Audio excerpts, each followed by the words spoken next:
All right, so 6:03 we will be live.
Good evening.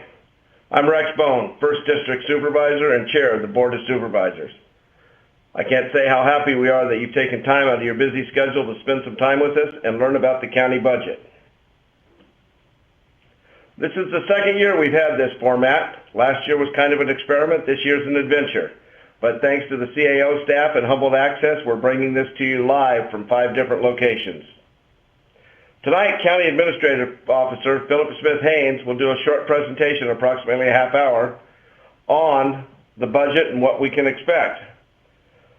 We're looking forward to that. This year, we've added new features to the meeting: live streaming, and yes, we're going to Twitter this year. I would like to thank our partners in making this meeting happen. Again, Sean McLaughlin from Access Humboldt.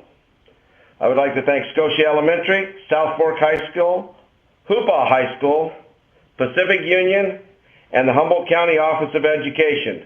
I would also like to do an additional thank you to Humboldt County Office of Education Superintendent of Schools, Dr. Gary Eagles and his staff, some of whom are at the different sites, making sure this whole thing goes off right. Tonight, I'm at Scotia Elementary School, home of the Scotia Bears, where they wanted me to remind you, on March 29th will be their fundraiser for Pitch In for Music. Call the school and find out about it. They will have a live auction. 2nd District Supervisor Estelle Fennell is at South Fork High School. 3rd District Supervisor Mark Lovelace, Pacific Union School in Arcata. 4th District Supervisor Bass is at Humboldt County Office of Education in Eureka. And 5th District Supervisor Ryan Sundberg is at Hoopaw High School in Hoopaw. With Supervisor Bass in Eureka as our County Administrative Officer, who I'm now going to turn this meeting over to. Again, thank you for being here. Thank you, Supervisor Bone. I would now like to introduce Supervisor Virginia Bass, who will help us again thank our partners. Thank you. It's great to be here. I do get the official pleasure of thanking our wonderful partners at Access Humboldt. Without them, this wouldn't be possible, and we just sincerely want you to know how much we appreciate what you've done. And I'd like to give Sean McLaughlin from Access Humboldt a moment to say a few words, because without him, we wouldn't be here. Actually, that's your right. Oh, okay. Thank you very much. It's a pleasure to be here. I think I really wanted to just share how exceptional it is looking across the country at our colleagues to pull off a live, interactive government proceeding from 5 locations, and the collaboration between the County Office of Education and the county and all the work that's gone into this. I think it's really remarkable. I know that the county's getting national recognition for this, and I think it's very deserved. For people participating, I just want to appeal for your understanding that we're pushing the technology to the limits. We're connecting different systems together. So if it's a little glitchy or it's not quite exactly what you wanted, please let us know. It's constantly improving, but we're very pleased to be part of it, and I really want to congratulate the county for pulling together such an amazing project as this. So thank you very much. Well, thank you. And with that, I'll hand this back over to our CAO, Philip Smith-Haynes. Thank you, Supervisor Bass. I have a few housekeeping things that I'd like to go over around the meeting. First of all, I'll remind you that this is a live meeting originating from 5 different sites around Humboldt County. Supervisor Bone went over the sites, but I'll remind you again that they are Scotia Elementary School, South Fork High School in Miranda, Hoopa High School, Pacific Union School in Arcata, and the Humboldt County Office of Education here in Eureka. Because this is a noticed meeting of the Board of Supervisors, if more than 2 of our sites go down at any one time, we will have to end the meeting. We will no longer have a quorum to conduct a public meeting per the Brown Act. We don't anticipate that happening. We had great success last year, but I just want to caution you that that may happen. As Mr. McLaughlin said, we are pushing the limits of technology with these meetings. A few of our new features for this year's meeting have already been introduced, but I'll recap them again. We are live streaming the meeting. If you go to the county's website at www.co.humboldt.ca.us, in the center of the homepage, you'll see our Community Budget Meeting Center. There you will find links to stream this video, a handout and survey that we'll be talking about a little bit later, a link to share your Twitter comments, and a link to the mid-year budget report. Please note, for those of you viewing the live stream, there is a delay of approximately 1 minute. So if you're also watching on television and trying to follow on your computer, there may be a little dissonance there.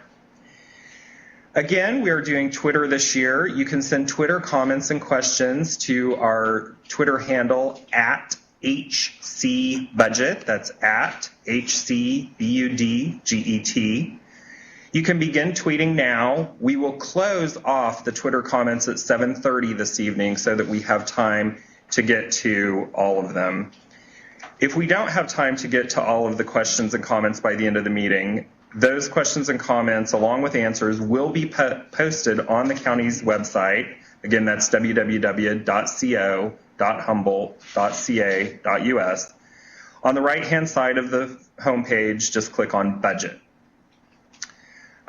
We will begin wrapping up around 7:30. If there are no questions, this meeting may end a little earlier than 8 o'clock. In any case, we anticipate ending at 8 o'clock. In addition to the meeting showing live on Access Humboldt Channel 10 through Suddenlink, we're pleased that Southern Humboldt viewers can now view us on Access Humboldt Channel 7 through the Wave cable system in the Garberville-Redway area. I'll mention again the handouts. Those of you who are here with us live this evening can get a copy of the PowerPoint presentation that we will be going over, and also a handout that looks like this that shows our general fund principal sources of expenditure, and also a questionnaire that we would like you to fill out, rip off the back, and hand to a county staff member at the conclusion of this evening. For those of you following along at home, you can download these from our county website. I just said that. At home and online viewers can view the survey. Okay. So with that, I'm going to proceed into a brief presentation on the county's budget and our challenges for fiscal year 2014-15. Again, I'd like to welcome you to this evening's meeting. The purpose of tonight is not for you to hear me drone on, but for me, the supervisors, and other county staff to hear from you, the public. In order for you to provide the best feedback for us, we'd like to go through a little presentation that explains our current budget situation.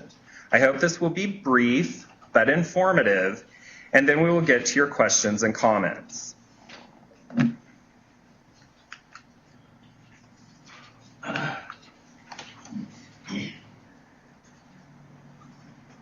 And first technical difficulty of the evening. There we go. Figured out how to work it. The county has 2 years that we live by, our calendar year, which runs from January through December, and our fiscal year, which starts on July 1st and runs through the succeeding June 30th. County staff and the Board of Supervisors work on our budget throughout the year, but the process of preparing for the new fiscal year occurs most intensely over the 6-month period between January and June each year. This slide shows you some key dates in this process for 2014. The events in light green are steps that we have already taken. The black dates are some key markers for staff, and the blue dates are key opportunities for public input. Although, of course, we welcome your input throughout the process, and we will talk later on about how you can provide that. In January, the County Administrative Office prepared a document for the Board of Supervisors that contains our best educated guesses about what the county's income and expenses are likely to be over the next 5 years, given current policies and trends. Based on the information from that document, we returned to the board a few weeks later and asked them to set financial parameters to guide the county departments in preparing the budget for the next fiscal year. Then, on February 24th, the board met to examine what we call the strategic framework, a series of high-level goals, priorities, and values that provide general direction for what the board would like to see us do within the context of those fiscal parameters that were set on February 11th. The board made some minor changes to the strategic framework this year and will be voting to accept those next Tuesday, March 11th. I'd encourage you to take a look at the board's agenda to see those. Tonight, of course, is our community budget meeting, one of 2 key points within the process where we actively try to solicit your opinions. You will be able to see the results of tonight's feedback most clearly when our office presents a recommended budget to the Board of Supervisors on June 3rd. If we didn't get it right, you'll have another opportunity to tell us that on June 16th, when we'll hold public hearings at 1:30 and 6 o'clock p.m. One of the key principles to understand in local government budgeting is the concept of a fund. For most of us, all the money in our household is pooled together to cover all of our expenses. Governments operate somewhat differently. Public money is segregated into different funds, which can be thought of as separate checking accounts. Unlike our personal accounts, however, there are restrictions on how money can flow between funds. I myself have an account at Bank of America and one at Coast Central. If one of those accounts is running low, I can just write a check or make a transfer. But we can't do that if the county's mental health fund is running low. Most of the time, the money in each fund stays separate from the money in all the other funds and can only be used for expenses associated with that fund. When money can be moved between funds, it's only by action of the Board of Supervisors, only if it's consistent with the purpose of the funds involved, and only to the extent allowed by state law. The Humboldt County budget is comprised of 2 main types of funds: the general fund and special purpose funds such as roads, health and social services, and aviation, among others. Other funds generally have dedicated funding sources that can only be spent on the specific programs within that fund. The general fund, on the other hand, is where local priorities can drive some of our spending decisions, but not all of them.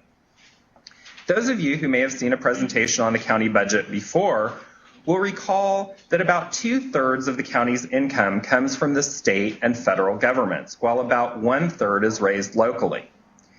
The bubbles on this slide illustrate that similarly, close to 2/3 of our budget is outside the general fund.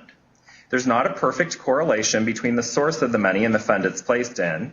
There is some state and federal money in the general fund, for example, grant funds for public safety, and some of the income for other funds, such as the library, comes primarily from local sources. For the most part, however, the money outside the general fund is dedicated, and that's why we're going to talk tonight primarily about the general fund. Let me give you a bit of brief history about our current year budget. We met with the community 1 year ago, and you told us we needed to increase the county's savings accounts and also dedicate more money to local fire districts. We introduced a budget proposal that did that, which the Board of Supervisors adopted last June. Also last year, the board negotiated small raises for county employees for the first time in 3 years. This was an attempt to help our employees weather some of the cost increases they were experiencing. For example, our employees' share of health insurance costs increased sharply for 2014.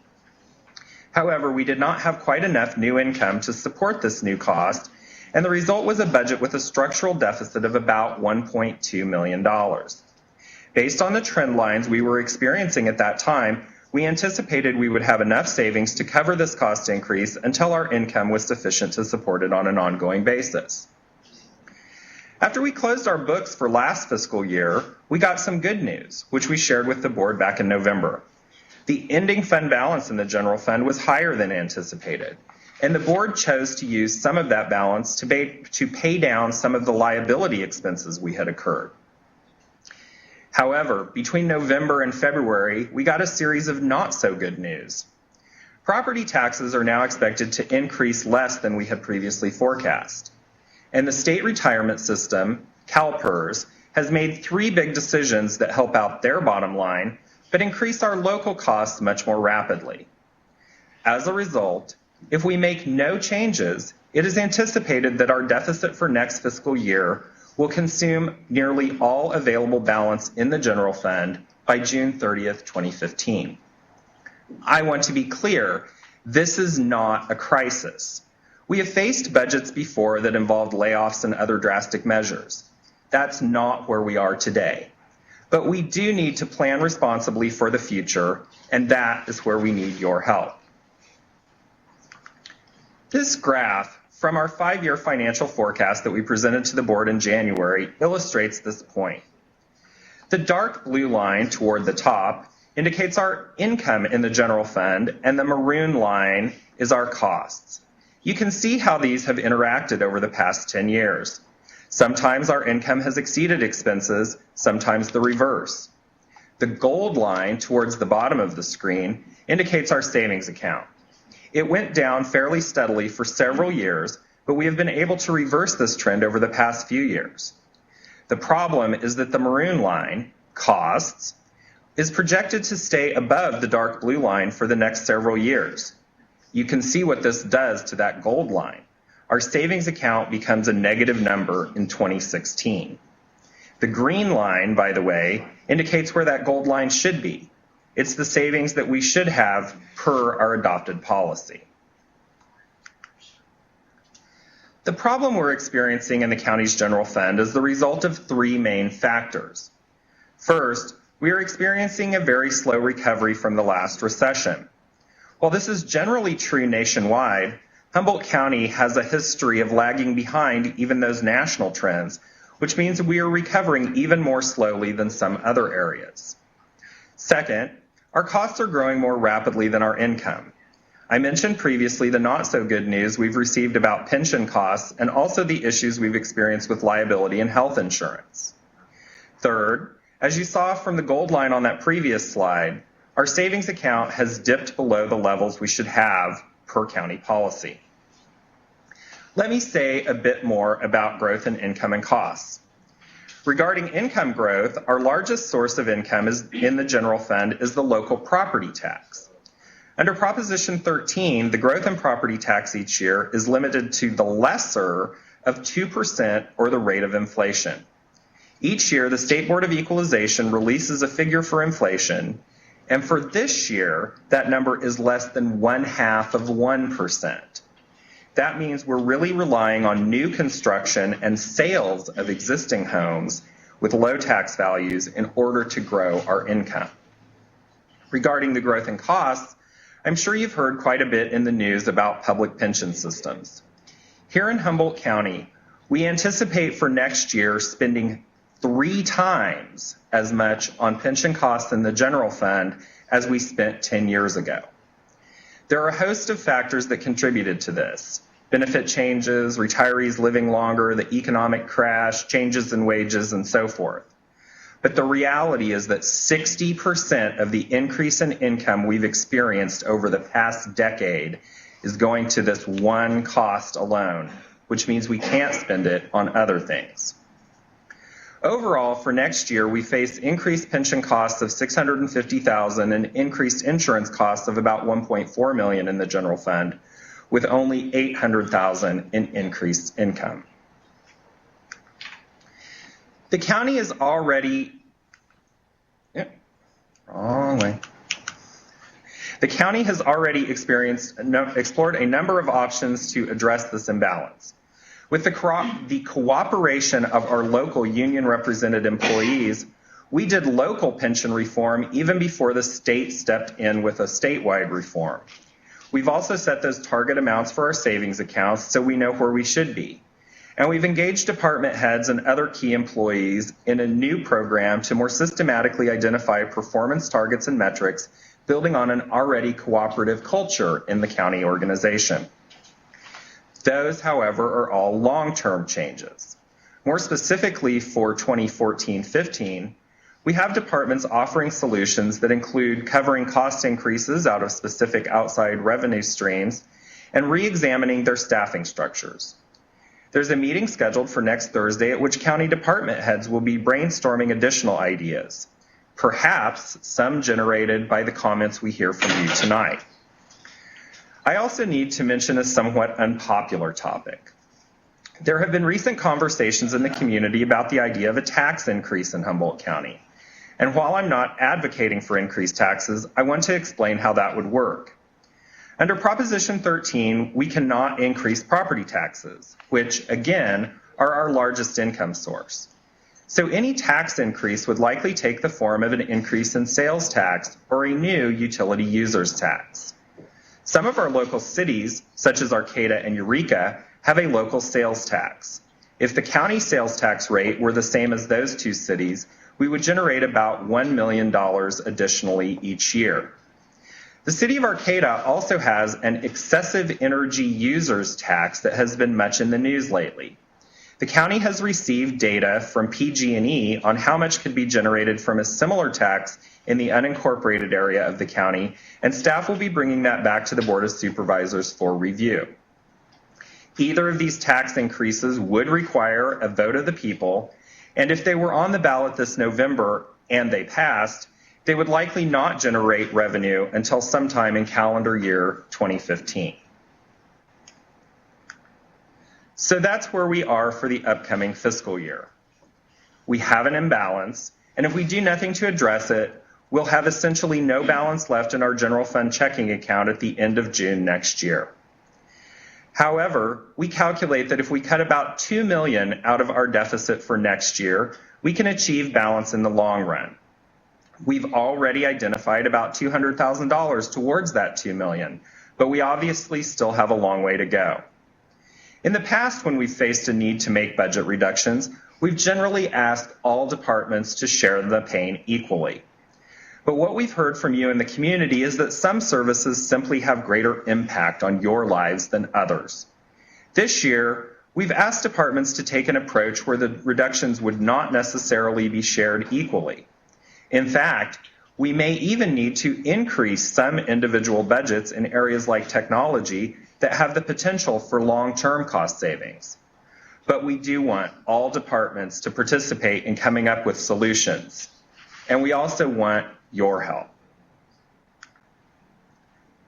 Here's a list of some of the principal services financed by the general fund. These are not all the services the county provides, but they do represent where most of our general fund income gets spent. Those of you in the audience this evening have a handout with a little more detail on these services. Those of you at home can also download that handout from the county's website. These are the services from which we need to come up with $2 million in ongoing reductions. That probably means reductions in the level of service provided in some of these areas. So tonight we're asking for your feedback in 4 principal areas. First, we'd like to hear what ideas you have for us.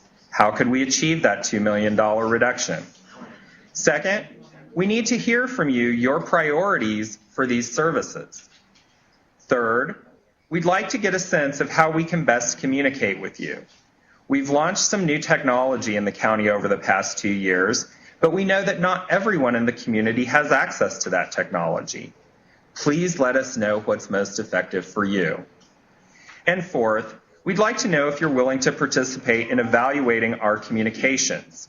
Those of you in the audience this evening have a second sheet on your handout that you can tear off and leave with county staff at your location. If you downloaded the handout online, you can email your feedback back to us.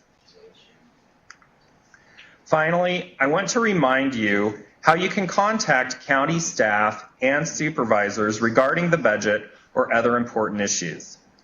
Tonight, we'll be receiving comments and questions live at our 5 meeting sites. Those of you at home can also tweet messages to us at Twitter handle @HCBudget. On an ongoing basis, you can interact with the county through polling questions that we post from time to time on the Open Humboldt Forum, through our email, or in person via public comment at the Board of Supervisors meetings. Those occur almost each Tuesday at 1:30 at the board chambers, 825 5th Street in downtown Eureka. And I'll remind you again of the budget public hearings Monday, June 16th at 1:30 and 6 o'clock. So now it's time for us to hear from you. We're going to start your comments and questions by going to each of the sites, and then we will follow by going to the Twitter questions. After that, we'll do a popcorn style as folks have additional questions or comments. As a reminder, we'll be cutting off the Twitter questions at 7:30 so that we're able to get answers to as many questions as possible. And we will do a final round with an opportunity for each live site. If folks run out of questions or comments before 7:30, we may end a little bit early. If we do not get to all the questions by 7:45, we will be posting the questions and answers on the county's website at www.co.humboldt.ca.us. Remember, the Twitter handle for questions and comments is @HCBudget. So let's go first back to Supervisor Bone and see if there are any questions in Scotia.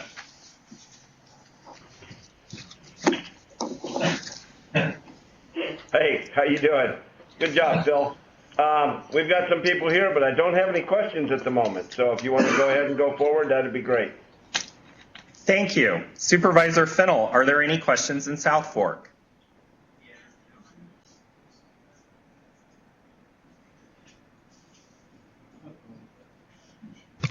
Yeah, we've got 3 people to start off with questions from South Fork. The first one is Blake Lehman. Hello, I have a couple of comments and some questions. The first concern about the budget is lack of law enforcement in Southern Humboldt County. And a few years ago at a meeting that the sheriff and some other people were at, I offered them up some ideas of things that our schools were doing in order to cut budgets, and maybe the county could follow suit. My suggestion is to combine some of these jobs, like what we do at the school. When the school secretary takes her lunch or her breaks, the librarian comes in and covers her desk. Class aides are used for yard duty instruction, different ideas like that. My concern is we've got a kitchen in the jail, we've got a kitchen in the juvenile hall, but down here in Southern Humboldt, to prepare our lunches, all of our school lunches are prepared at South Fork and then driven out to the other sites and reheated or reset back up. If our kids can do that, I mean, if our kids have to eat lunch like that, why are inmates being served from a full-blown kitchen with 2 different staffs? You can combine those staffs and save a lot of money there. We as a school district have been working on budgets much tighter than yours for a really, really long time, and we've had to come up with some creative ideas. I've also been looking on the county website, and it says that 63% of our property taxes go to education. That's not true. 63% of our property taxes are earmarked for education. But then the state steps in and takes a lot of that money, and the county ends up with a deferral. And so my question is, what can we legally do to stop that? And when that money, the deferrals actually come back, does that money go into the general fund and then be redistributed once again? So even the deferral money is not going completely to education. I belong to an organization, Educate Our State, and you can go to educateourstate.org and look at our initiative. And there's a number of things that show that the county and all the counties in California have lost a lot of money to the state, and then the state sends that money back, and typically, like I said, it goes into their general fund, and then the schools don't get all the money that they're earmarked for to begin with. I'd like to comment on that. And again, my main concern down here are the schools and our lack of law enforcement. Thank you. Yes, so on the issue of combining jobs, that is something that I know some county departments are looking at, and I can certainly take your comment back to other department heads. You're absolutely right that we have lost a lot of money to state takebacks over the past several years, and we work very actively with our state associations to try and combat that. Sometimes we're successful, sometimes we aren't. I know the Board of Supervisors has made it a priority to be involved at the state level for that specific reason. Thank you for your comments. Could you comment on just how much money we lost last year from the education fund, how much the state took? I don't have that number off the top of my head, but I can certainly get you an email with that. If you leave your email address on that handout, we can get you that information. $24 million. That was 2010, excuse me, $24 million. Okay, I can try and research an updated number for you. All right, perfect, thank you. There were a couple other comments. Yeah, do you want us to keep going from Southern Humboldt? Okay, we'll have Cinnamon Paula is coming up next, and she's got a question. Wonderful. Hi, my name is Cinnamon O'Neill Paula, and I wear a couple different hats in our community. The first is I'm the executive director at the Chamber of Commerce here in the Garberville Redway area.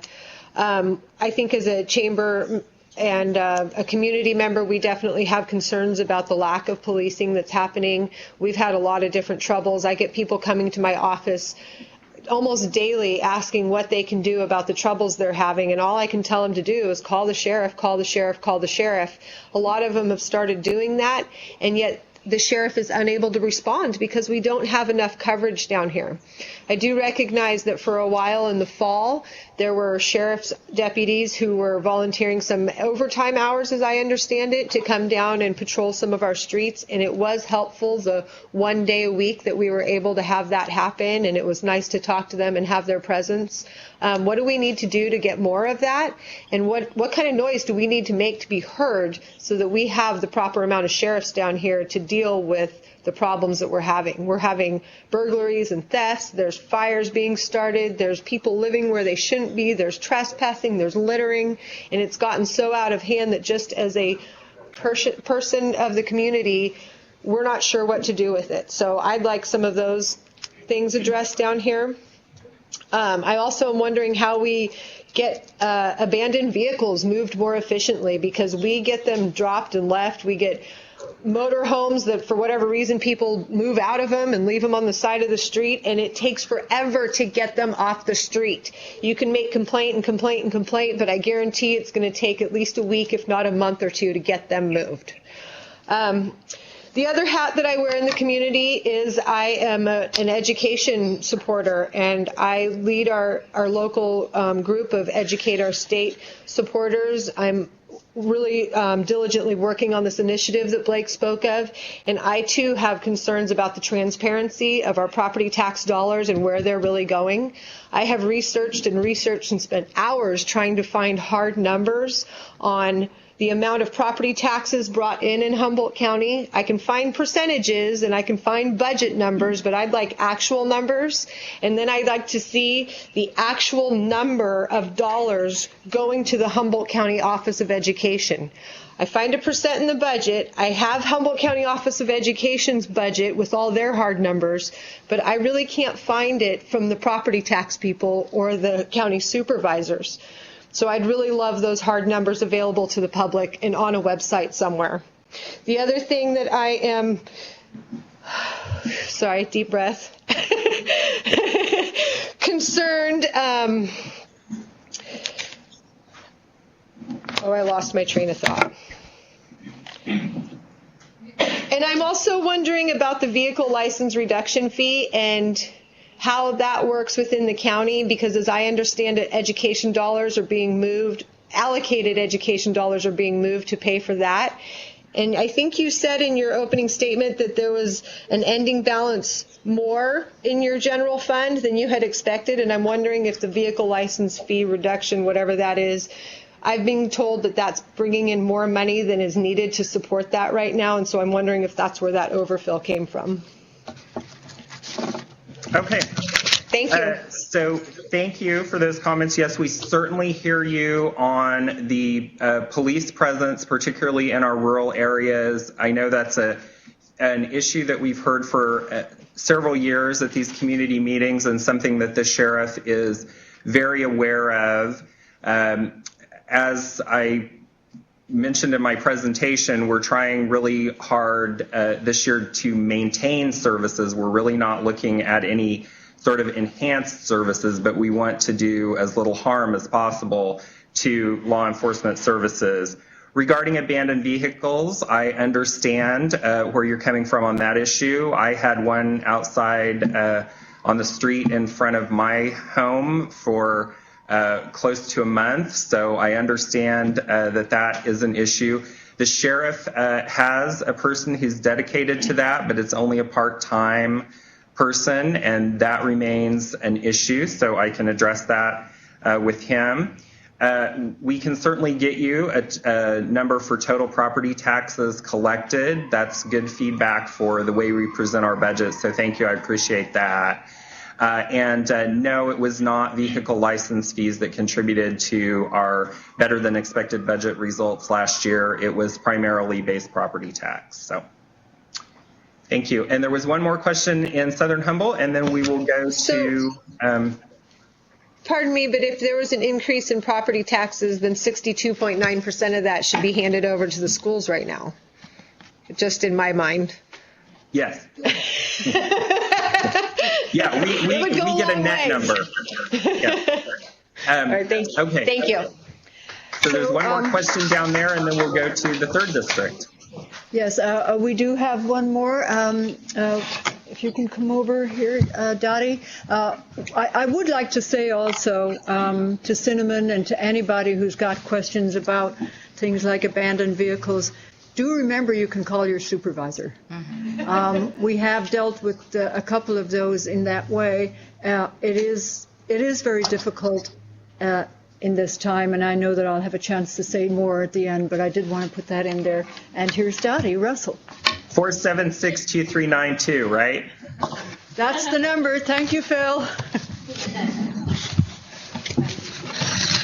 Hi, I'm Dottie Russell from Southern Humboldt. I wanted to talk about some of the things that I think perhaps we're spending money on, but maybe not in the best way. So Health and Human Services gets a big chunk of the money, but a lot of the services that are available in Eureka are not available in Southern Humboldt. So it's a really poorly balanced, or shall I say, it is a huge imbalance of resources directed to Southern Humboldt. So I think that if we're going to be addressing that this is one county and we're 60 miles or more away, then we need to make sure that the resources that are available in Eureka are also available in Southern Humboldt. There's another issue, and that is and I'm not exactly sure how this figure is arrived at, but for people that are on general relief, they get for housing $303 a month.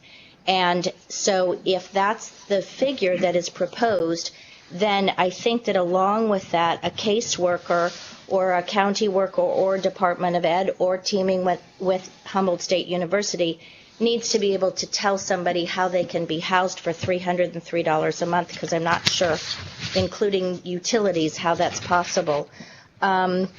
As far as the disability is concerned, I know that disability is approved by the state, but if Humboldt County refuses to accept that each person applying for disability because of a documented physical disability, it takes 3 appeals, which might be maybe 2.5 years. During that 2.5 years, this person that is ill, then if they get everything, all their ducks in a row, they get $303 for housing, but most of them don't, so they end up houseless. And when they become houseless, then that eventually ends up somehow leading to law enforcement. So law enforcement is having to address something that should not be addressed because the state is messing with sick people that our county is unable to fight for their rights.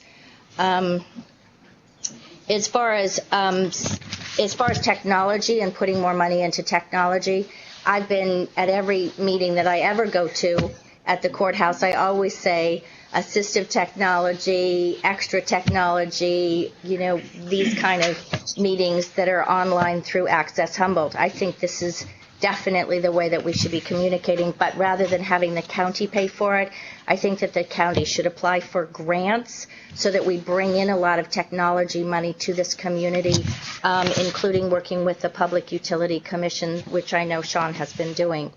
The Department of Education needs to be working collectively with dual enrollment so that the College of the Redwoods knows what classes to offer and that they will have enrollment because it's tied in with the Department of Education, and that we're encouraging that. So that happens in one class, I believe it is, at South Fork, but there could be lots more. So from my perspective, I think if we educate and house and serve people in the way that they're served in northern Humboldt, it will reduce crime and it will be much better for all of us. As far as the property taxes are concerned, there are a lot of people that aren't paying property taxes for second dwellings, for improvements to their property, because they're afraid that they're going to get penalized for asking to have it permitted because it was done 20 years ago or whatever.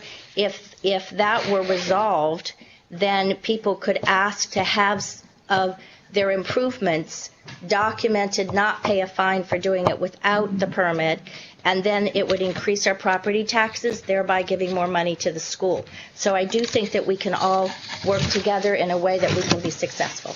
Thank you. Thank you. Yes, so you mentioned Health and Human Services and an imbalance of resources around the county, and I know that's an issue that Health and Human Services is addressing right now. They're doing a revision to their space planning and talking about doing more dispersed services into communities. You also mentioned general relief, and I'm thankful that you did. I need to draw a distinction. Our fiscal problem, as I mentioned, is primarily in the general fund.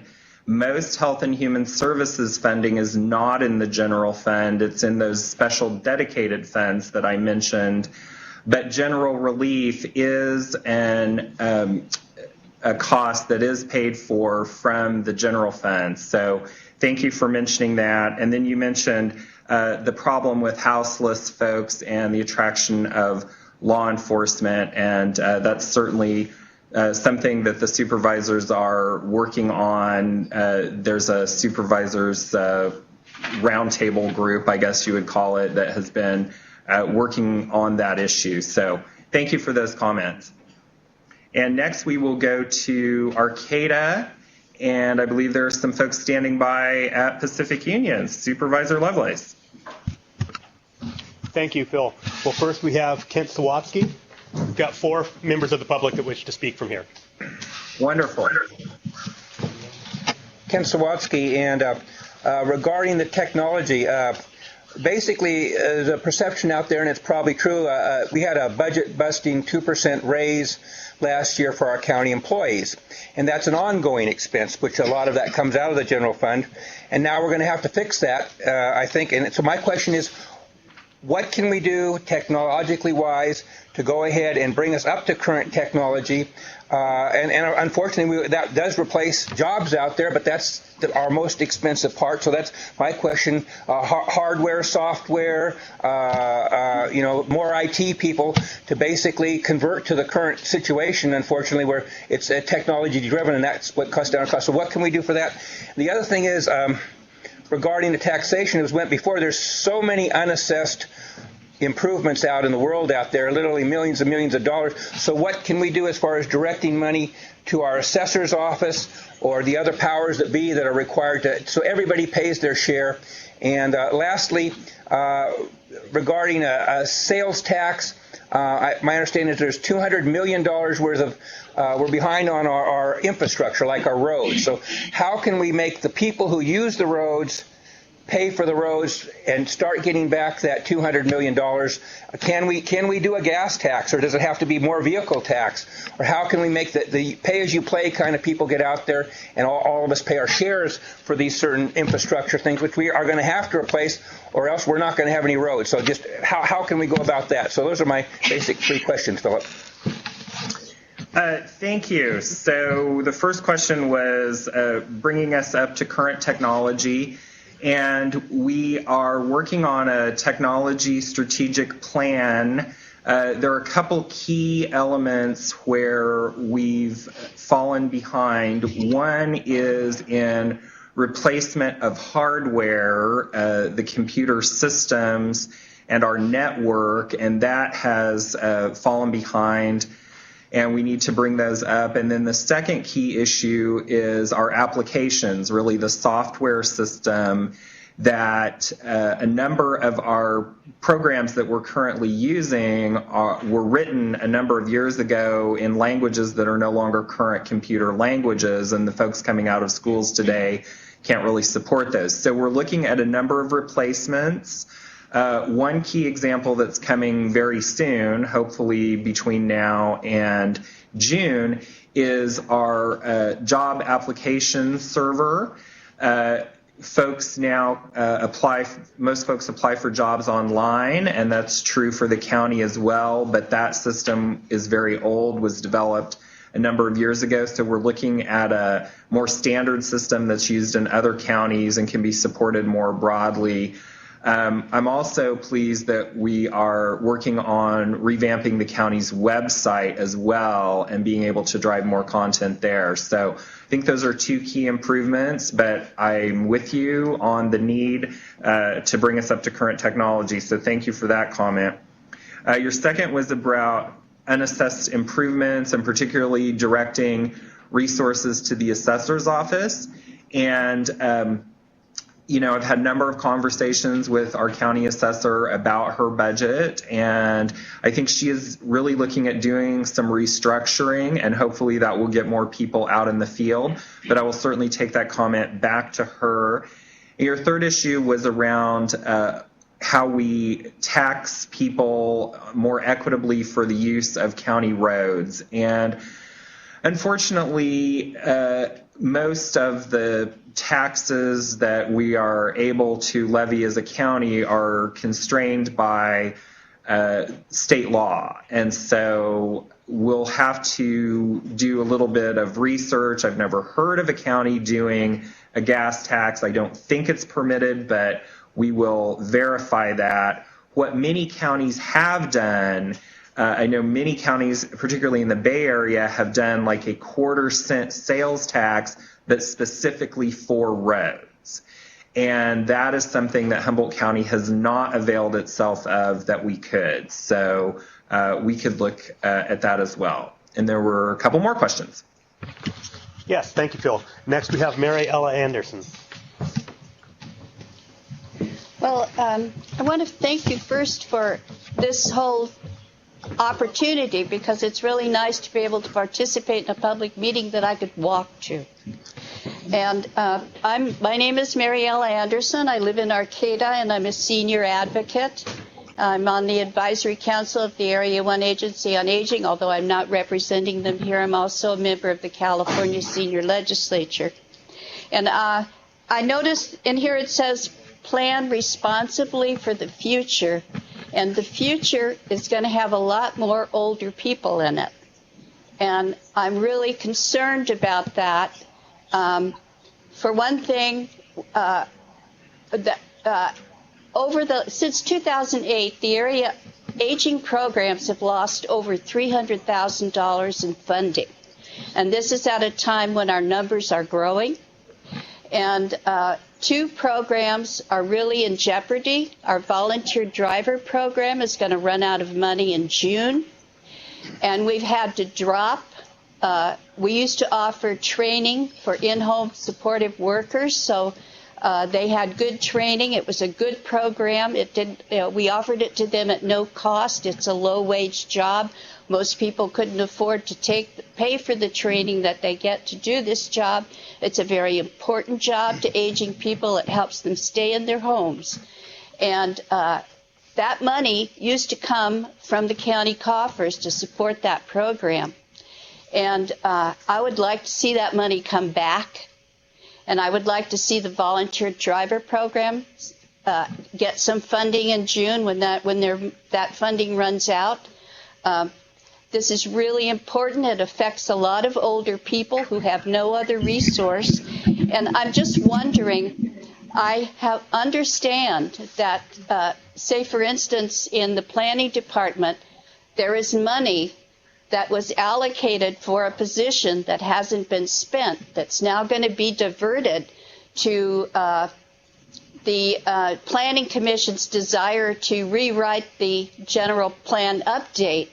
And I would like to see that stopped and that money used to help seniors stay in their home, get to their doctor's appointment, and have good in-home supportive service workers. And I don't know what the policy is on transferring money that isn't used from one department to another, but I'd like you to look at that. And thank you. Thank you very much. Yes, my first job, my first full-time job in this career was actually in aging services, so I'm well aware of the growth in older Americans, and you're absolutely right. That is something that we need to address as part of planning for a future. And particularly the county needs to look at and is looking at a lot of our facilities and access to our facilities. So I very much appreciate that. And then your other question was really around the use of vacancy savings. And I also appreciate that comment. That is something that the county does not have particularly strong policies on. Typically what happens within the general fund is that all the savings from vacancies throughout the fund are pooled and used at the end of the fiscal year. There's we call a payroll clearing transfer. So savings in one department are used in other departments, but we could be more strategic about that. So I thank you for that comment because that's something we can look into. Okay. Our next speaker is Adam Jamin. Hi, Philip. Thank you for the opportunity to address the county budget. I have 5 different comments or 5 different points here that are in the order that they occurred to me, so I'll bring them up very quickly. The first is you mentioned a prior year that money was diverted to increase the fire services district groups, and I was looking in the categories here, and I couldn't identify where that fire services districts would be in the categories of the paper in front of me, so I didn't quite understand. I'm wondering if there's any other monies that are in the county general fund that are being spent on things that aren't necessarily listed here, whether this is the entire picture or there's these other funds and things get diverted. So, for instance, the cost for the board of supervisor or those kinds of things, which I couldn't quite identify where they might be here in this list. My second point was whether the county has ever consider doing what they call a zero-based budgeting, which means that you look at the from the bottoms up as to what the missions are of the various groups and their needs and their effectiveness. It's a difficult process, but sometimes it can really thrash out and can find things that were assumed to be there, that were always there, and that were just put in without question, and that maybe aren't necessarily the best way of spending money currently. My third point has to do with, I see a lot of articles and mentions in the county that people are on administrative leave for extended periods of time and are costing the county money that without doing any services for the county. And I seem to see that there's a constant flow of these things happening, and I don't know how many are going on at any one time and what the procedures are, but it would seem to me that there's large amounts of money involved in that, hundreds of thousands of dollars, and it would be well to organize as to what's going on in that area and to get a real good control over it. And my fourth point as relates to that is I also see a lot of news articles about legal settlements and lawsuits that are settled for large amounts of money that aren't necessarily made public, and I'm wondering where in the category that you've given me those are, and also if there's some way of containing those things by maybe having insurance, because we are having these continuous, what they call a recurring, non-recurring cost, that maybe there's other ways of funding those that would be more efficient. And finally, I wanted to say about taxes. I live in Arcata, so I guess I do pay that extra sales tax and the utility users tax, which I don't have personally. I'm not paying. But if the trade-off is appearing to be that we need more new development just for the sake of getting money, I think we should be very cautious about that, because lots of studies have shown that new developments often cost more than the tax revenues that are received over some period of time. And so I don't think that's necessarily, the cost or the revenue problem is not best solved by just new development that is maybe just for the sake of new development. But I believe targeted new development that is carefully done and well planned could be a way of enhancing revenue. Thank you, Philip. Well, thank you very much. So yes, this handout does not contain every single cent that's in the general fund. It contains the vast majority of the programs, and costs for the Board of Supervisors are on here. They are in a category called administrative and legal, which includes the Board of Supervisors and a couple of other offices. Costs for fire districts are actually not on the sheet. They are in budget unit 199. That is transfers to other entities, and we separated out the biggest portion of that, which is the portion that goes to Health and Human Services, but we did not specifically include the fire districts. There, I'm looking at the staff. My recollection is that that's about the upper 100,000s, close to 200,000 right now, slightly below 200,000. Your second question was about zero-based budgeting, and there are a number of budget approaches. I'd be happy to have a 5-hour conversation with you about budget theory sometime. There's zero-based budgeting, performance-based budgeting, program budgeting, all sorts of things. We haven't looked specifically at doing a complete zero-based budget, but what I will tell you is that we're really getting away from the idea of incremental budgeting. What we're doing this year, again, is not doing those across-the-board types of solutions. We're really trying to get people to focus in very intently on their service delivery and how they can change that and how they can rationalize that to the 21st century. And so I appreciate that comment.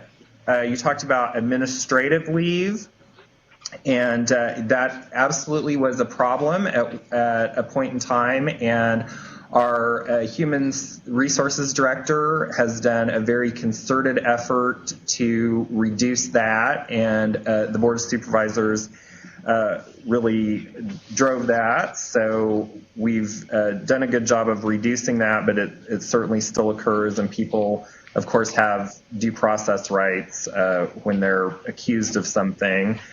The lawsuits and insurance, absolutely, and that is one of the things that I did not mention, but that we did propose to the board to do this year is to decrease what is called the self-insured retention, which is basically a fancy word for deductible. We set that a couple years ago at $500,000 per occurrence, and we're decreasing that to $100,000 per occurrence because we have experienced a lot of losses. So I appreciate that comment.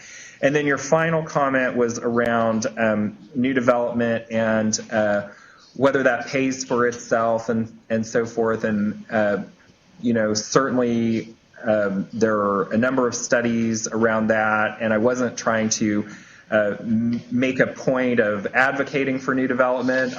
All I simply tried to say was that when our growth in base property tax is so low, any growth in our income is really associated with development, not that it's good or bad, but that's just the dollars and cents of it. So I believe there was one more comment in Arcata, and then we'll go out to Hoopaw.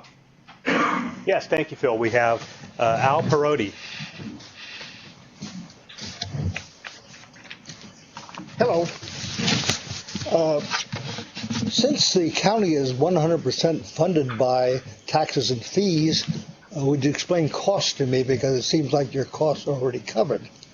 Second, it appears that the main cost is pensions. Have you looked into the union contract, or as you call it, memorandum of understanding, to see whether there's any excesses, or maybe you're too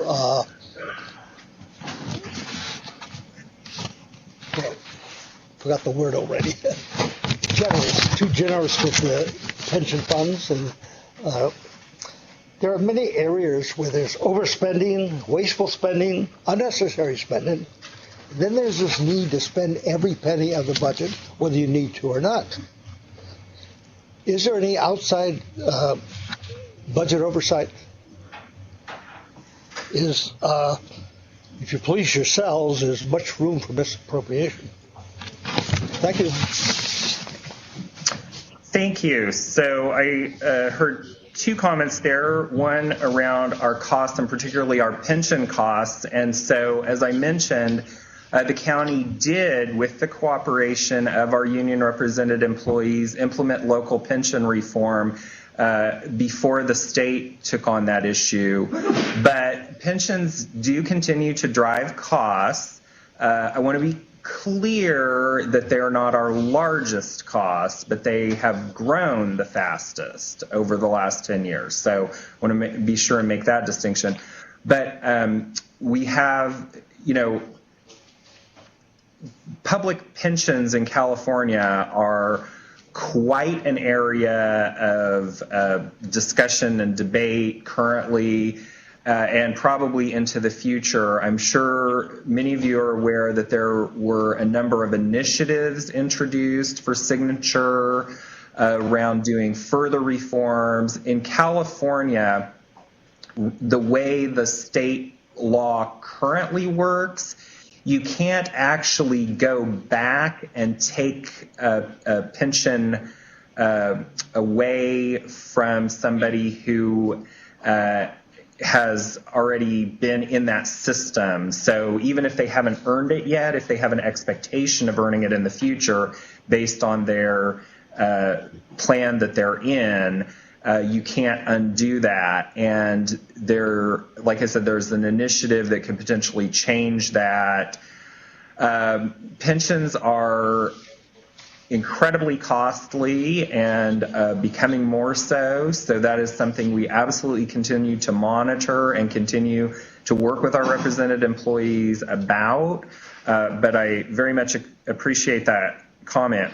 And then your second question was around outside budget oversight. And so I will say that we have outside budget oversight in some areas. For example, our roads fund expenditures are audited by the state very frequently. But really, my office and the Board of Supervisors also provide that check on departments. And so part of our role is to make sure what the departments are doing, that they're spending money appropriately. So we do have that check and balance in place. And I've also talked to departments recently about the idea of perhaps bringing in an outside consultant to do a review. And so that is an idea that we're kicking around. So I think we'll go out to Hoopa at this point. I hear there are a number of questions there, and then we'll bring it back here to Eureka. Hello, welcome to Hoopa. We have a couple of questions here. The first one is from Christian Corns. Welcome.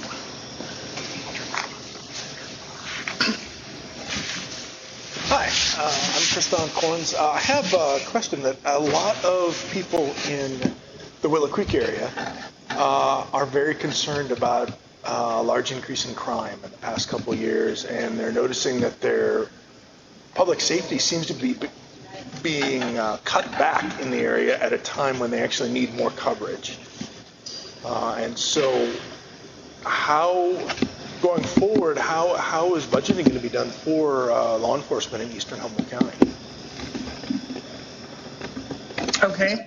Yes, that's very similar to the comment we heard from down in South Fork. I know, like I said, I know that many of our rural areas are very concerned, not only Willow Creek and the Garberville area, but also Orleans, up in Oric. Folks are very concerned about law enforcement coverage. And like I said, we're not really in a position to enhance services right now because we're talking about budget cuts, but the sheriff is very aware of trying to keep resources out in those rural areas, and I will reinforce that. So thank you. Thank you, Philip. And the next speaker, or the next question, is from Tim Bussell. Welcome, Tim. I missed this last part that you just said, kind of, but okay, we'll start. I have a couple questions here, and one of them is on the law enforcement and the jail. The law enforcement, are they now scheduled to be in our area from 6 in the morning till 6 at night?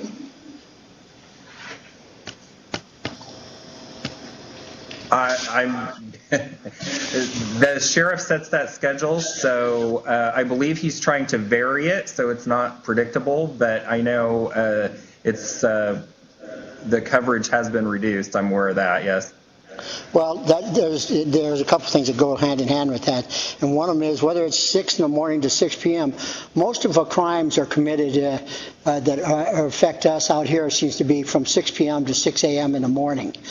I think there could be better utilized with time spent during that rather than in the daytime.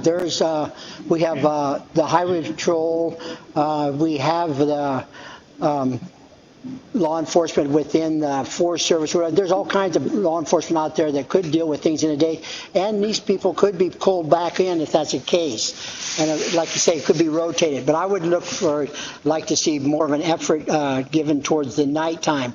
And that's how much is that is on patrol, or how much is that going to be sitting in front of the restaurant up there where they used to sit. A lot of them sit into the Highway Patrol's office. They have that much paperwork, or they're just hanging out. I don't know, and I'm not going to make that judgment call. But their presence around and getting to know community members would be a whole lot better for them and us. Thank you. Yes.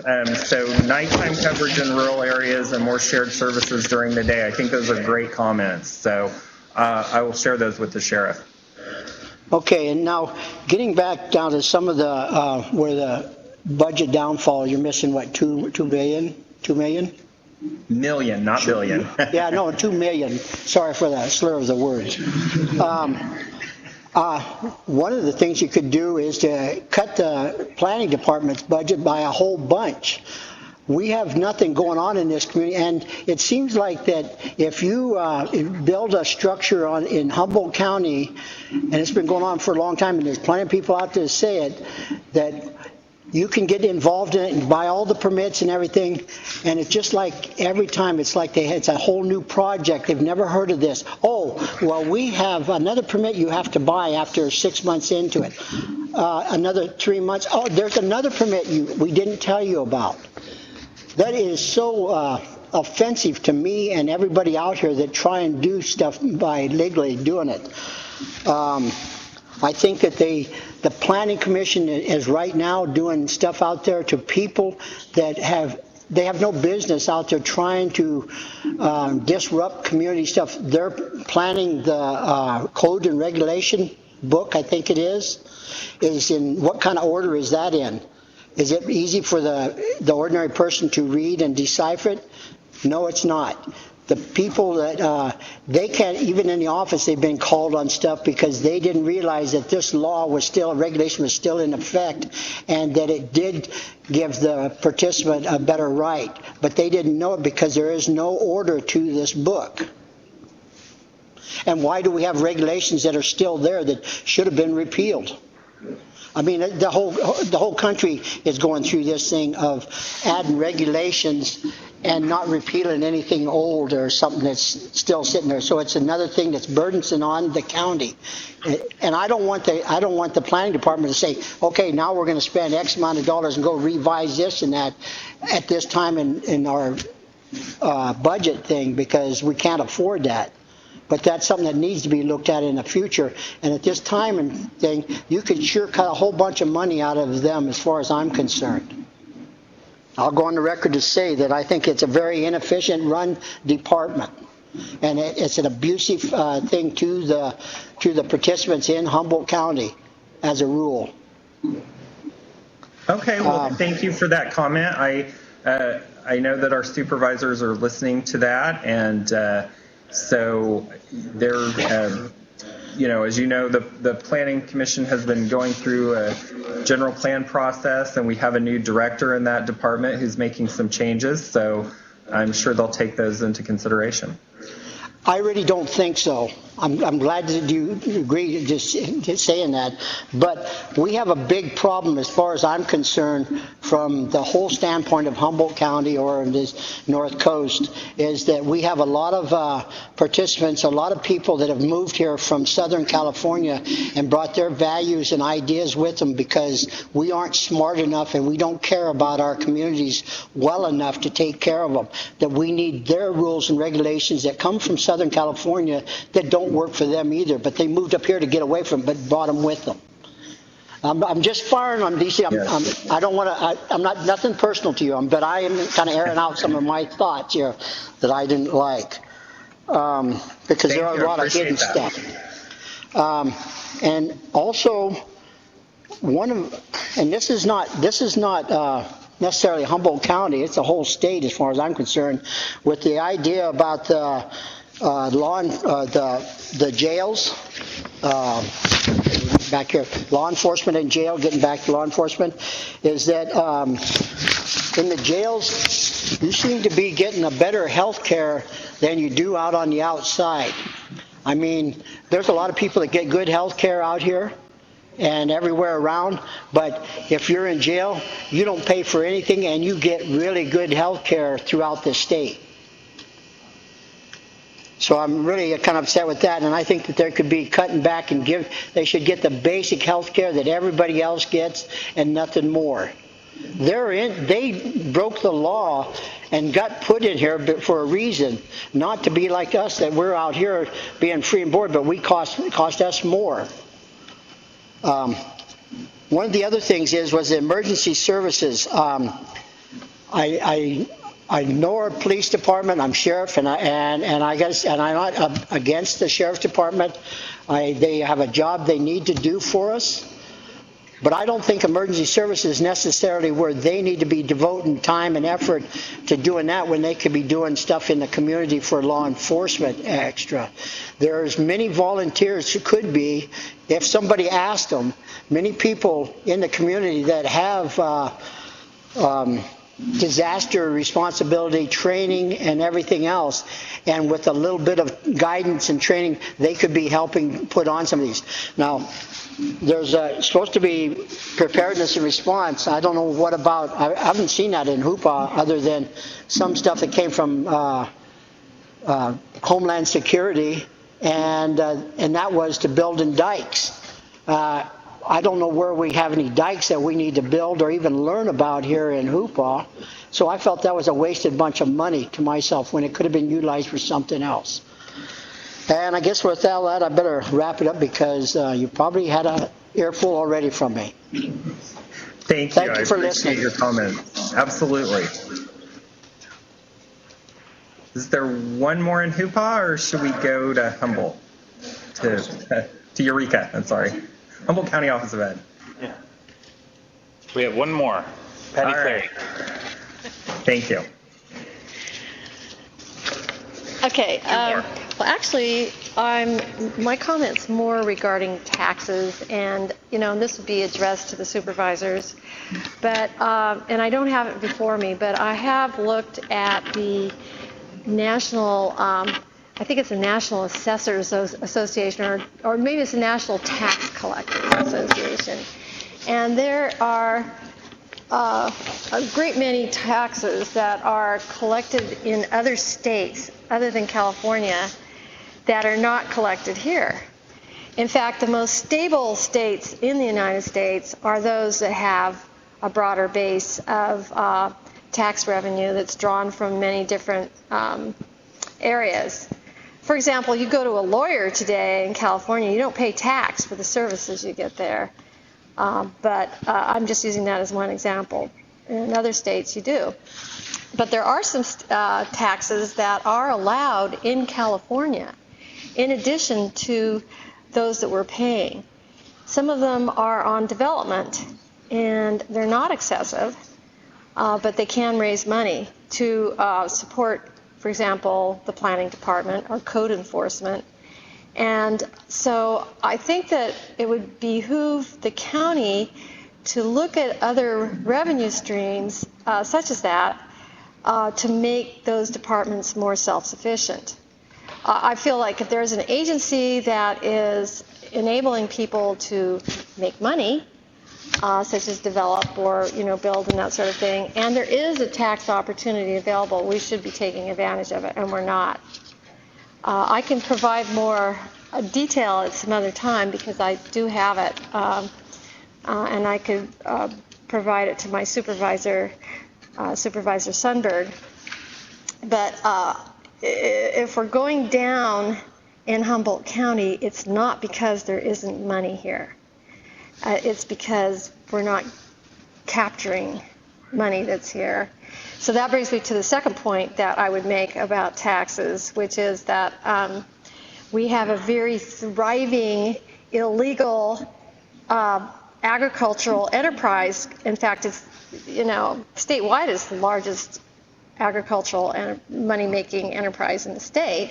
And Humboldt County is, some consider us the epicenter of that. So why our county should be suffering from a lack of money is beyond me, because a lot of money is being made here by some people. So I would just say that I believe that it should be a very high priority in county government to be searching for. Am I competing with somebody? Okay. I think we had some folks here in Eureka talking, so go ahead. Okay. So I really believe that the county should be putting a much greater emphasis on trying to do whatever can be done through the powers that be in our county to encourage either legalization of marijuana or some other way for us to capture funds from the marijuana industry here. I mean, much of it's grown on private land. I'm surprised that people are not taxed for the stuff they're growing on their land. At any rate, it's kind of boggles my mind that so much high-end enterprise is going on here, and the county is trying to scratch up some money and that we can't have a sheriff over here in Hoopa Valley on a consistent basis. That's really basically all I have to say. Thank you. I appreciate those comments. Yes, we've certainly talked with the Board of Supervisors a number of times about different ways that we could potentially get some revenue off of that underground economy. It's very difficult, as you can imagine, to try and ferret out exactly how much money we're talking about and how we could capture it. But that idea of the high energy use tax was one particular idea that I know worked to some extent for the community of Arcata, and that the board has requested us to come back with information on. And you're certainly correct that there are a number of taxes in other states that are not permitted in California. So thank you. But I do believe there's also at least a couple of taxes that are allowed in California that Humboldt County is not taking advantage of. And I have that information. I have looked for it, and I'll turn it over to Supervisor Sundberg. But, there are revenue streams that we're not taking advantage of. They may not be big, but if they can just help one of the departments pay for itself a little bit better, I think that's a step anyway. Okay, thank you. Okay. Thank you. And we have a comment here in Eureka. Oh, we have one more here, Phil. We have one more. Okay. Do you mind? Of course not. Thank you, sir. Good evening, Phil. I want to say thank you to Ryan for actually Facebooking this evening. I was on my roof doing some storm repairs when I seen a Facebook come through about this 10 minutes before the meeting. So thank you for sending that over. I am a resident of Hoopa. I've moved back to Hoopa from the Bay Area about 3.5 years ago. My experience has been with environmental departments, specifically water, and then also with UC Berkeley for a number of years. Looking at the issue of deficits within this area, I want to preface this also by saying that where I live, we pay property taxes. So we are on fee simple land, so we pay funding to the state. In addition, within Hoopa, a lot of people have the misconception that Hoopa is just a tax-exempt zone. Untrue. I have to pay state taxes. I have a private nonprofit, and I still pay state taxes. If I don't give the local grocery store my tribal ID number, I'm charged taxes. So there is a revenue of tax stream that does come from the Hoopa Valley Reservation, and we are not, as a misnomer, of being completely tax exempt here. So we do pay property taxes. With that said, I was looking over the paperwork that I was offered this evening, and my understanding is that you're looking for about $2 million in revenue to make up the shortfall that you're coming up against. The suggestion that I have is in a number of different areas, but primarily looking at the nonprofit sector within the Humboldt County area specifically, putting out advertisements to the nonprofit sector with specific ideas of projects that you guys would like to see completed that you have shortfalls for, and seeing if there's somebody within the nonprofit sector that could actually write for federal grants, other type of funding sources to try to get those projects completed. Coming through the areas that I've come through, I've had to work closely with numerous nonprofits, funding agencies, federal government to achieve and accomplish tasks I was set forward to do, and I was successful with that. It seems that when you go into a state bureaucracy or governmental bureaucracy, so much gets eaten up in the overhead. Stuff doesn't get done in the manner that we feel it should be done because money is eaten. However, if you go to a nonprofit sector, you seem to get a lot more done because the people are excited about doing those types of projects. In addition, based on other projects that they may have accomplished, they may bring in a whole different set of ideas or a mindset of how to accomplish the issue that you're faced with. So again, I would say looking at the nonprofit sector to actually assist with the shortfalls. And then the other thing was looking at the budget. And I know you have money that comes from different areas for this, but to earmark some funds to help small businesses within the rural communities, such as Hoopa, such as Woolacrek, Garberville, the outside areas, because the infrastructure here is not the same as what you have in Eureka. It's harder to find an accountant. In this region, I found one accountant. So it's difficult for small businesses to just survive. But if you could earmark some funding in there for small businesses to assist small businesses in growing, you're going to gain a greater revenue by those small businesses succeeding versus people just trying to do something and failing. So I would say put more emphasis on the small businesses within the rural communities, and hopefully they will succeed. Another place was on the emergency services. I've done numerous trainings from water quality, hazmat, you name the trainings I've done.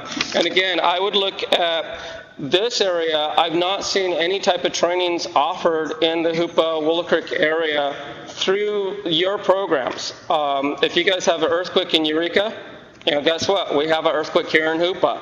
So there are things that could happen here jointly with you guys. And again, looking at the general community, we have some great resources here in Hoopa, some great nonprofits locally that could potentially assist with going after funding to do those types of trainings that could be and should be offered within this community. So again, just to end on, I would say look at the nonprofits to really help you and bridge those shortcomings that you may have through the private sector and the nonprofit sector. Thank you. And again, thank you for Facebooking.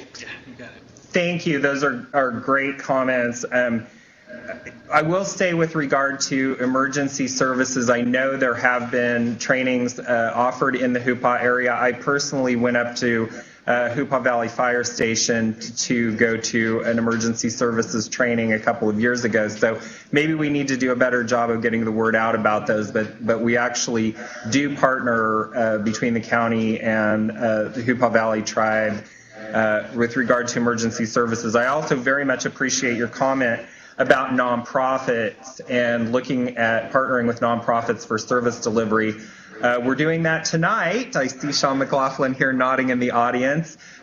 This event here tonight would not be possible without our nonprofit partners such as Access Humboldt. So again, great comment. Thank you very much for that. And we'll come back to Eureka for some comments. Thank you. And actually, we have one gentleman who'd like to make a comment tonight. So I'd like to ask Rick Brennan to come over this way. It's a little different here. We can't look at you and speak. So thank you, Karen. You're so welcome. My name is Rick Brennan. I live in Eureka. I just have a few comments on the budget. I was looking at it on online.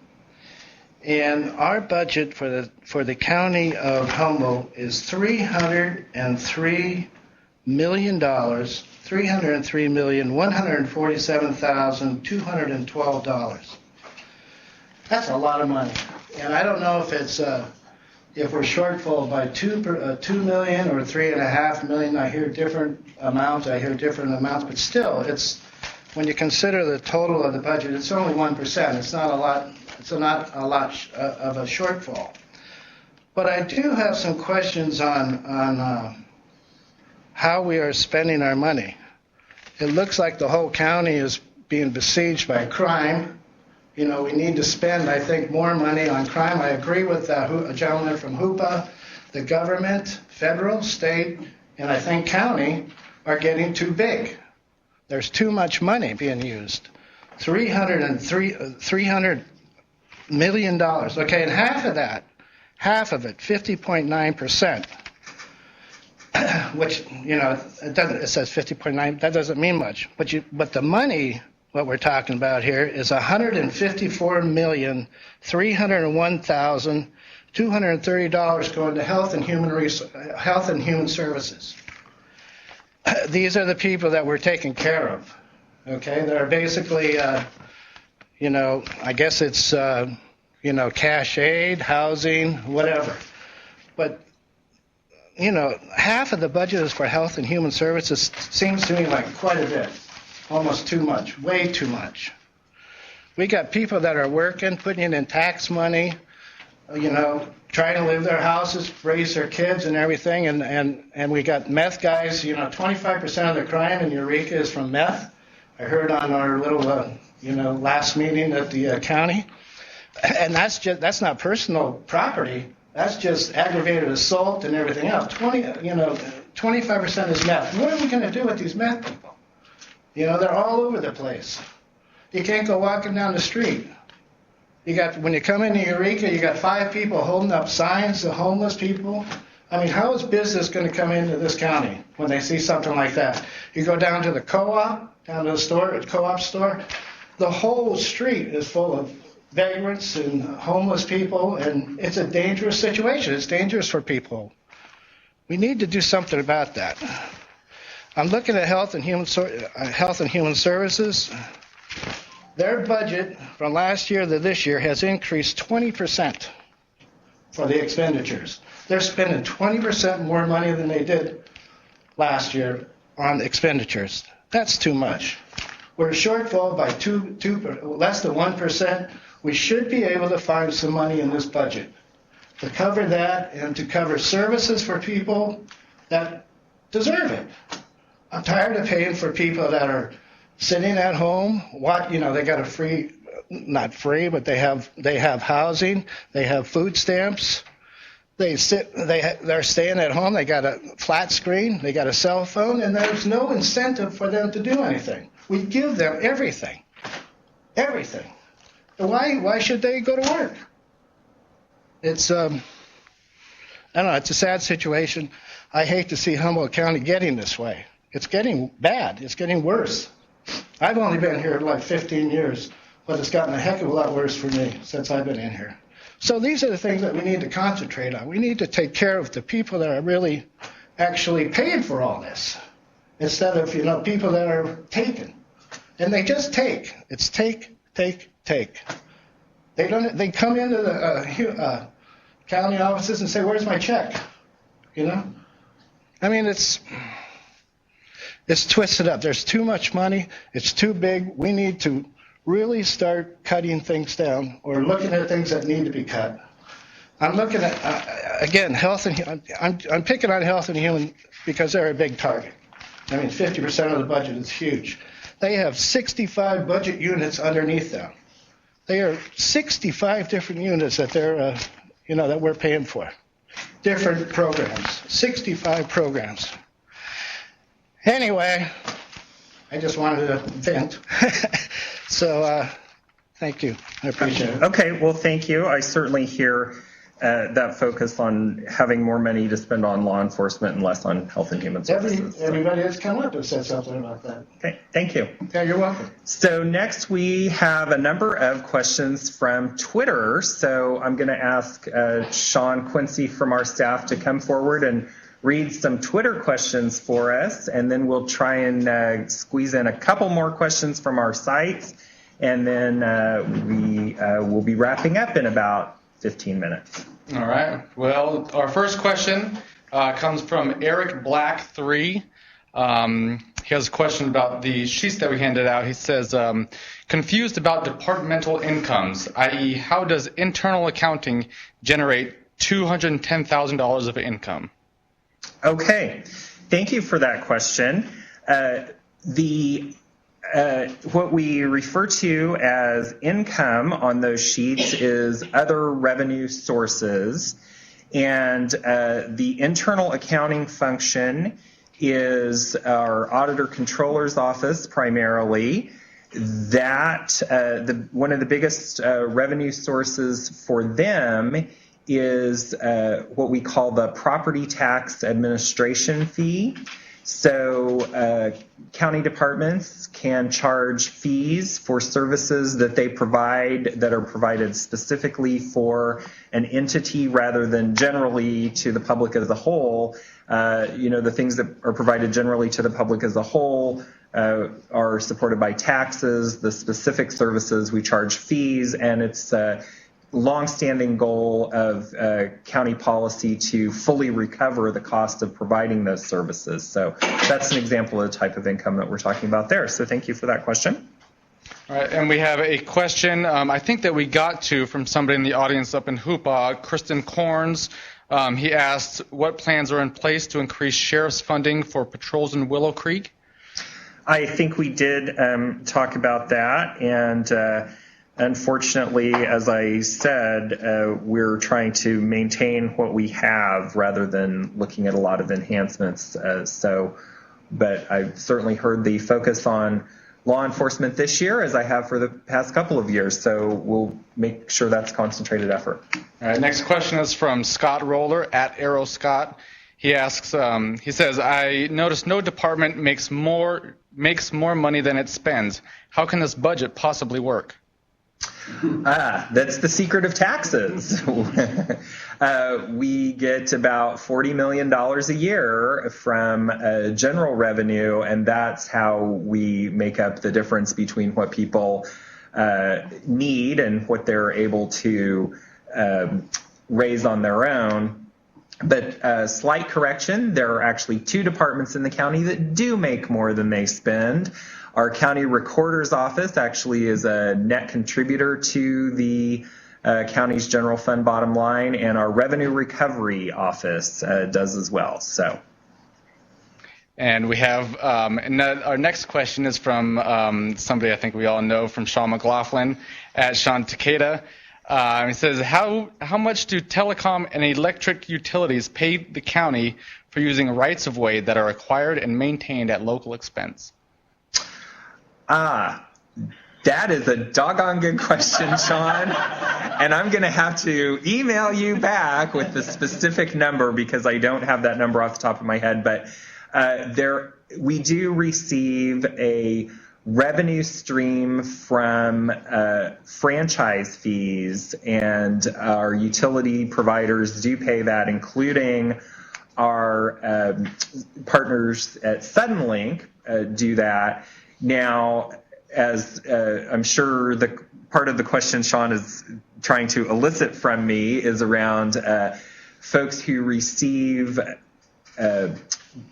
broadband services, television services, and so forth over the airwaves rather than through a cable, and the fact that there's a bit of an inequity in the way that taxation is applied to those services. And that's actually something that is not controlled on a local level. That's an artifice of the Federal Telecommunications Act, and in partnership with our friends at Access Humboldt, we've worked with our federal lobbyists on issues around that. But I will get a specific number for our franchise fees and post that to the county's website. All right, next question comes from Graham Russell at GRussell125. He said his comment is, I can immediately save your $2 million budget by correcting the math and the figures for indigent support. Costs minus income, less than $8 million. Indigent support.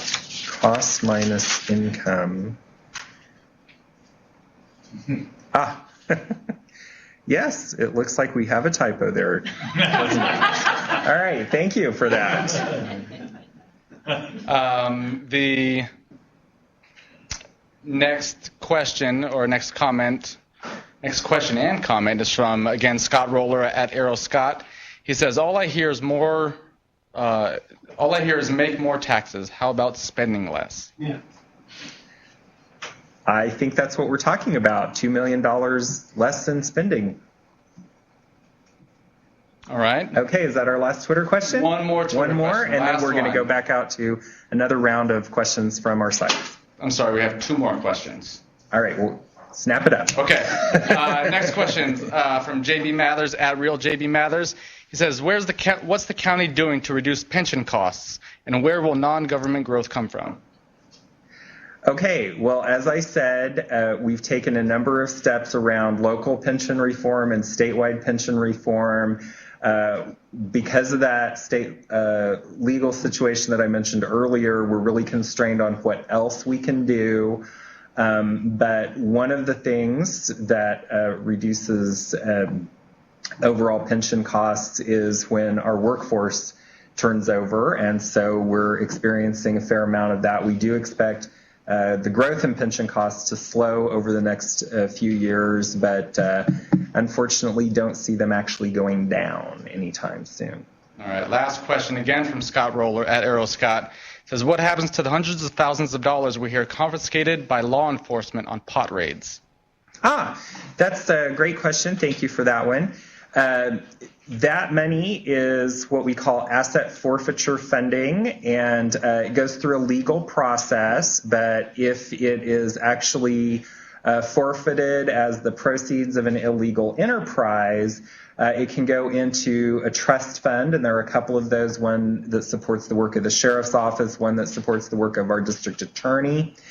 Those funds can actually not be spent on ongoing expenses because they're not a stable source of revenue, so you couldn't spend them on, for example, staffing. But they are used particularly for technology that enhances the ability of those offices to conduct those seizures. So a lot of our technology in the sheriff's office is paid for that way. So I believe Arcata, Southern Humboldt, and Scotia all have questions. So let's go to Scotia first. Hey, welcome back to Scotia Elementary, home of the Bears. Hey, I have Margie Plant that has a question for you, Phil. So, Margie? Good evening. I actually don't have a question, but I have a request. I know that you have to cut the budget. I'm a teacher, and in light of everything, while you're considering making those cuts, I hope I looked at all the different candidate statements in the paper yesterday, saying, well, actually, it was through Humboldt CPR, but the statements were all about putting public safety first and then infrastructure, roads and stuff. And what I'm really concerned is that we have a lot of mental health issues. I see it in students as young as 3.5 years old. And so I'm hoping that the county will not cut mental health services. I think that's critical for our students, for our families. I think we need to put more emphasis in that area in light of what happened in Eureka with, a very special pastor being, killed. I just hope that we will focus as a county on that area and see if we don't add maybe money to the budget, but find a way to move money from other funds into mental health services. That's all I wanted to say. Thank you. Okay, thank you for that comment. Appreciate that. And we have a comment in Arcata. Yes, Joyce King has a question. Hello. I wonder where to find the allocations for public transportation, and also where does the funding come from for dealing with the damaging marijuana grows in the forests and isolated rural areas? Thanks. Okay. As I said, most of what's on this handout is specific to the general fund, and the funding for transit, a lot of that is in our Transportation Services Fund, which is actually a separate fund. If you go to the county's budget on the website and click on the tab for Public Works, you'll find transportation services alphabetically under Public Works, and you can see transit funding there. And then the second question was around funding for combating marijuana grows on our rural lands, and that comes from a number of different sources. Sure, you're aware that many federal and state agencies are involved, particularly if it occurs on federal lands like Forest Service lands. And then also, of course, our sheriff's office does do enforcement of large-scale grows of which they become aware as well. So, Bill, we have one more question from Arcata, if we could. Okay, quickly, because we got to get to Southern Humboldt. Okay, I just want to make a comment, just a reality check. If you're going to be cutting people's pensions, you're creating more poor old people.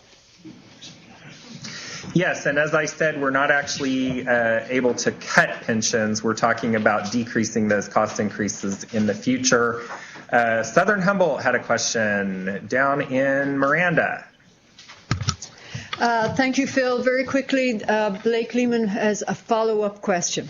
I just want to point out a couple of things back to the education thing. It is a fact that having an educated population reduces the need for incarceration and for law enforcement. In California as a whole, we spend $50,000 per year on an inmate and only $8,000 per year on a student. What we need to prioritize, I've heard a lot of talk about health and human services. We need to prioritize on education and on elders. The idea that somebody has already paid their dues, they've done the work, they've paid their taxes, those people need to be supported. The young people, the kids need to be supported. The people out on the street that came here to take a vacation or hang out or do whatever they want to do, that's fine if that's what they want to do it. But our taxes shouldn't be paying for it. If you want to throw a backpack on your back and go hang out and do whatever you do, sit on the street all day long, good for you. But don't expect our tax dollars to pay for it. That's an easy $2 million to save. Quit handing out money to people that don't deserve it. I see people in the grocery store, young, healthy people all the time with their little county cards, just like their welfare, that it pays for their food, and they're buying junk food or they're buying high-end organic food that I can't even afford. So quit giving money away. It's pretty simple. Take care of our kids, take care of our elders. Thanks. Thank you for that comment. Yes, school funding, we talked a little bit about the interaction with at the state level with the county budget, but I will say that I know the county does very much support education, although we're not responsible for funding it. We have poured resources into education where it crosses over into economic development, which we do. We've worked very closely with the County Office of Education on things like the Decade of Difference program, and we're currently working with them on a new partnership, which we hope to get funded. So thank you for those comments. So it is a little past 7:45. So we're going to wrap up here. I would like to remind folks to please turn your surveys in to a county staffer at your location, or for those of you following along at home, if you could click on the send button and email those into our office, that would be wonderful. I want to thank you all personally very much. We've had a very full evening, a lot of great comments. This has been so wonderful. I appreciate this. I know the supervisors appreciate it and our staff appreciates it.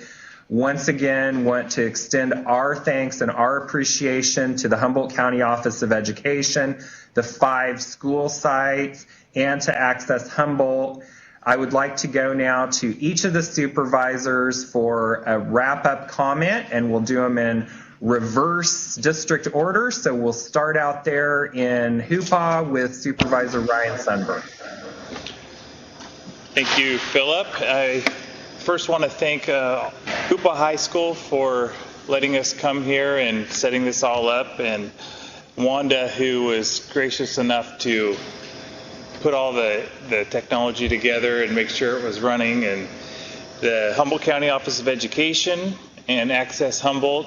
Really appreciate them stepping up again this year and helping us out and getting us out to the community. I think it's a great idea. It's fun to watch all the other places and the questions and see the differences and all the similarities as well. And I look forward to taking this input and adding it into our budget discussions. So thank you.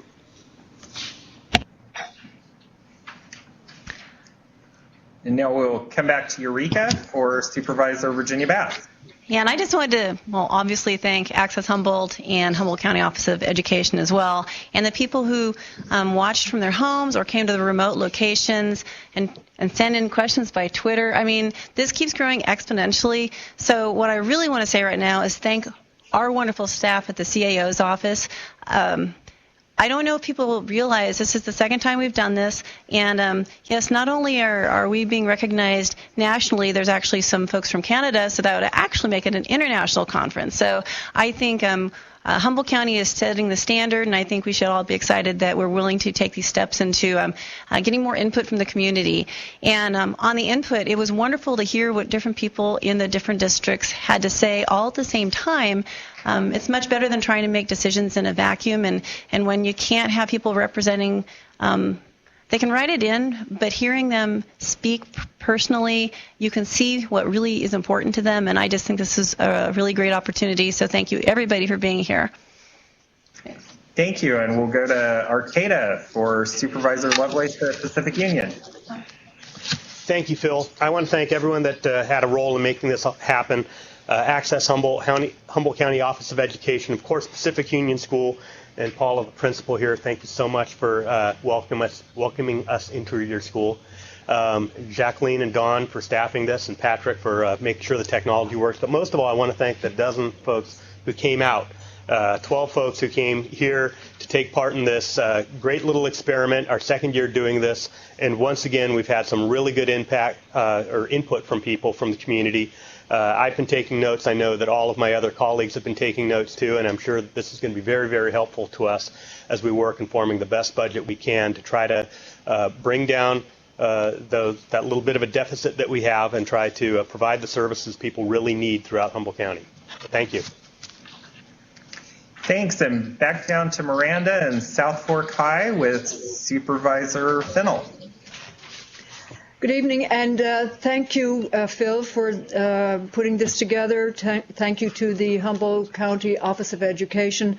Special thank you to Access Humboldt, and I want to welcome all of those in Southern Humboldt who are now watching us on Access Humboldt Channel 7. That's another one of our technological marvels that we've been able to get done this year, and I'm very appreciative of it. I do want to say a big thank you to Lisa Gray, the school principal here in South Fork, also Secretary Mary Moore, who's behind me here, and the tech person this time was Jeff Weber, so thank you to Jeff. I want to say a very big thank you to Tracy D'Amico, who is our Deputy Clerk of the Board and traveled down here with me this evening to help out in Southern Humboldt. I want to say a big thank you to the people who showed up here in Southern Humboldt. I'm so proud of my community. I'm so proud of the involvement, and I'm very, very happy to have heard from people some ideas. It really helps to clarify for us the tough job that we have. It helps me to see, yes, this is where we need to look at, and I really appreciate that. I know what's important. I see the commonality between the rural areas, and I see that those are areas that we really need to work on. And I also see the commonality between the rural and the urban areas with such issues as methamphetamine, etc. So again, I want to thank everybody, assure you that we're here to do as best we can with the tough budget, and I'll toss it off to my colleague, Chair Bohm. Thank you. Hi, you guys. And I think we've thanked everybody, but I want to thank Stephanie, Richard, and our clerk of the board, Kathy Hayes, for coming down here with me. I want to thank my colleagues. The one thing I can tell you, I worked with 4 other very passionate people about giving you the best product, bang for the buck. It's not easy. The state takes money from us. Taxes don't come in the way they want. We try to do the best job we can for the people, and we can't do it without you. I think it's important that you keep on asking these tough questions. Blake, I think you had some great ideas about consolidation of services. Mariella Anderson, we spent this afternoon together in Fortuna at a forum on Area 1 Agency on Aging, asking questions how seniors wanted to be serviced. And she's right. We're supposed to, in the next 40 years, we're going to double the numbers of seniors that we have in Humboldt County. I'm going to be one of them. I hope we keep those services well funded. Trust me. This technology that we brought forward tonight, it's going to get better. We're going to do better. We're going to provide services that we can for the people of Humboldt County, because that's what we promised to do to you, and that's what we'll do.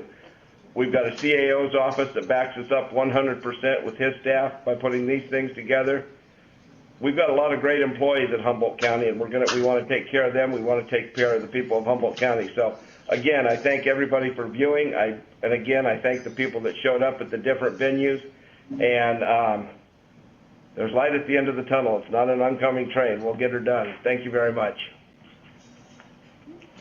And I believe Supervisor Bone was going to say meeting adjourned. Meeting adjourned. Thanks for coming.